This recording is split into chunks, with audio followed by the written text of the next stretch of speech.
એમએલએનું નિવેદન સામે આવ્યું છે। પોલીસ કર્મીઓનો સસ્પેન્ડ કરવા મામલે લલિત વસોયાના પ્રહાર સામે આવ્યા છે। નાના પોલીસ કર્મીઓને સસ્પેન્ડ કરવામાં આવ્યા તેવા પ્રહાર લલિત વસોયાએ કર્યા છે।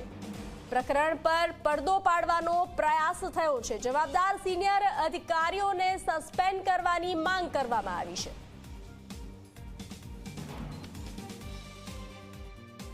એમાં જવાબદાર 3 પોલીસ કર્મચારીઓ જે નાના કર્મચારીઓ છે એમને સસ્પેન્ડ કરવામાં આવ્યા છે, એની સામે પગલાં લેવામાં આવ્યા છે। એનો મતલબ સીધો જ એ થાય કે સરકારી તંત્ર એ સ્વીકારે છે કે પાયલ ઉપર ખોટી રીતે ગુનો દાખલ કરવામાં આવ્યો છે, ખોટી રીતે એમનો વરઘોડો કાઢવામાં આવ્યો છે, ખોટી રીતે એમને મારવામાં આવી છે, ખોટી રીતે કેસ કરવામાં આવ્યો છે। તો આના માટે 3 નાના પોલીસ કર્મચારીઓ જવાબદાર નથી, પીએસઆઈ, પીઆઈ અને એસપી એમાં જવાબદાર છે। અને ભૂપેન્દ્રભાઈ પટેલે જો નિષ્ઠા અને પ્રમાણિકતાથી આ દીકરીને ન્યાય અપાવવા માટેની એમની નીતિ હોય તો જવાબદાર પોલીસ અધિકારીઓ ઉપર કાયદેસરની કાર્યવાહી કરવી જોઈએ, આવી હું માગણી કરું છું।